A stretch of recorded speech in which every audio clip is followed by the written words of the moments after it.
like a Hellcat.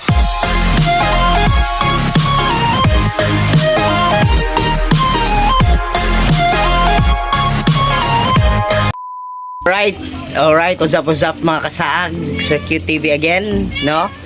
So, welcome back to my YouTube channel mga kasaag. So, taon-taon punta nga wala ka-upload, no? Kay na-busy kayo mga kasaag. Arang busy hagyon mo ng wala content sa atong mga binuhi diri sa likod sa balay. So, for this video mga kasaag, no? Makita ninyo si third hipper mga kasaag. Muna yung pangaya mga kasaag, third hipper. So, na siya mga kasaag, no? And karon nga week among gipaabot mga kasaag nga mga anak ni siya. So mga anak ni siya mga kasaag, no. Makita niyo sa akong previous nga video mga kasaag, Tagalog ko dito, no. Pero mag-focus sa Bisaya mga kasaag kay ato ang mga viewers ani mo sigid mga Bisaya, no. So happy na ni siya mga anak mga kasaag. Sa ako mga previous video makita niyo sa tong mga senyales, no, nga hapit na mga anak ang usa ka anay. Makita nyo dito na kanay morning video mga kasaag, mga senyales nga nagpapakita nga happy tagid mga anak ang inyong anay.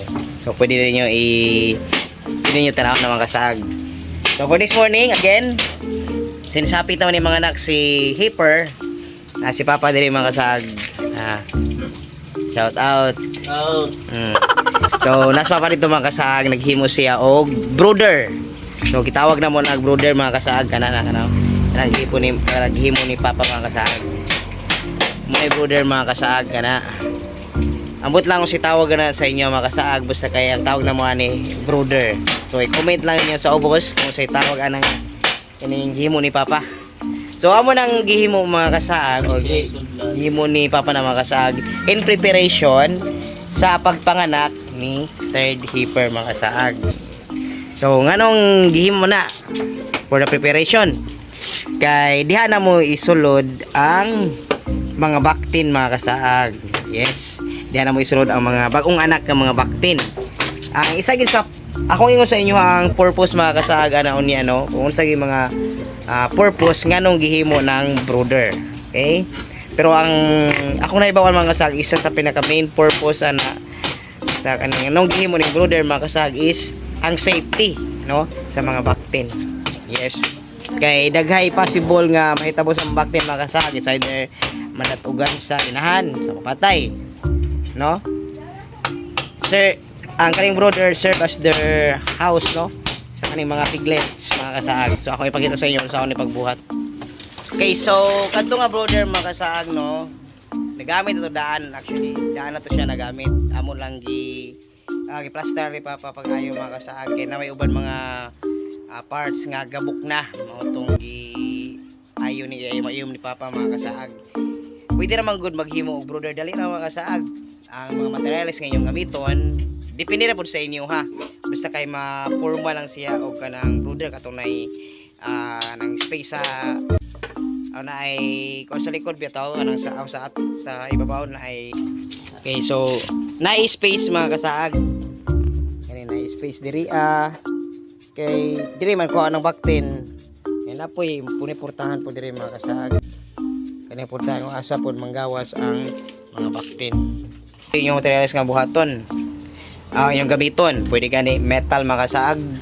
Kung gusto gyud ninyo kanang digid maunsa ba linang ligon magamit pa pag utro pag o magamit pa pag usab nga pwede pa magamit sa kapila pa mga anak ang inyong anay. Kani amo kay ayom-ayom lang nakatong isa mga kasaag inyo makita brother mga po ito mga kasaag ito pero lahi po nga materialis ang gamit niya kani brother gihapon lahi gihapon nga materialis ang gamit ito kayo sa gamit ito pa tabla niya ang kani is kawayan ito mga kasaag na nagamit naman to ito sa katong kang gusto mga ano ka rim light kani siya is kang hipper kani nga kuan brother. Okay, so mo to yung main purpose mga sagno sa brother, serve as puy-anan sa mga baktin butang ag suga kay kinahanglan pabiyag init ang mga baktin mga kasaag kay mostly sa mga baktin pagbanguan ang itapat biya sa kaning inahan unya kay luhagan ning inahan sa niya dili na uban inahan nga anay or uban anay nga tapulan mo tindog bisag nakadungog na nga napit lang baktin utong madamage yun patay gid paingon mo nang naning brother mga kasag diha pagka mag anak diha ibuta ang baktin butangan o suga diri sa ibabaw katong na space bitaw mga kasag sa ibabaw dinapoy portahan pagting patutoy na ipagawa sila tanan syempre bantayan gapon ninyo mga kasag kay ang mga baktin yun sa first week nila na di pa kay sila active mga kasag no di pa kay active kung nakinahanglan yun og supervision sa kanyang tag-iya no unang nagining brother pero mga pila ka mulabay ang pila ka mga isa ka buwan mga kasag active na kay mga baktin makabalo na sila mo tutoy sila then mobile na po sila sa brother mga kasag no so mo na yung purpose sa brother mga kasag no and I hope nga maghimo pod mo sa inyo katong wala pa ka-try og himo og brother nga nalisiyan nga wala pa ka-try himo og brother pwede mo maghimo ani mga kasag kay makadakog din silang tabang dako gid tabang sa kaning